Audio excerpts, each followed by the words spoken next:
From bean counter to the boardroom, the role of the chief finance officer has grown significantly. But how did the CFO get so powerful?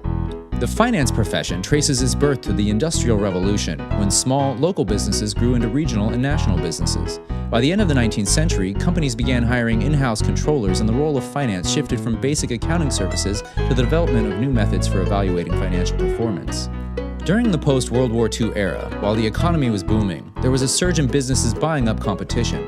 This rise of conglomerates resulted in strict anti-monopoly laws passed in the 1950s.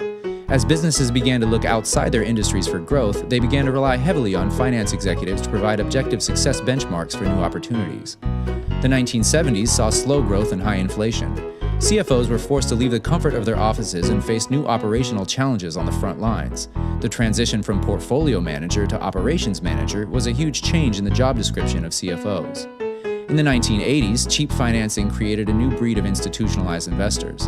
As the sophistication and influence of these investors grew in the 1990s, a greater focus on shareholder value and short-term performance emerged. This shift pushed many CFOs into the public spotlight for the first time.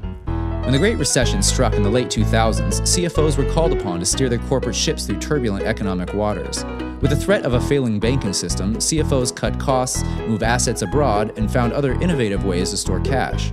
The CFO's rise to power has come through a pattern of earned responsibility during tumultuous times, with little reduction in power once the turmoil was over.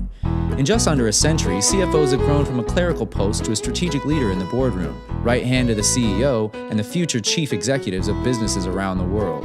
To learn more about the evolution of the CFO, visit Microsoft.com/finance.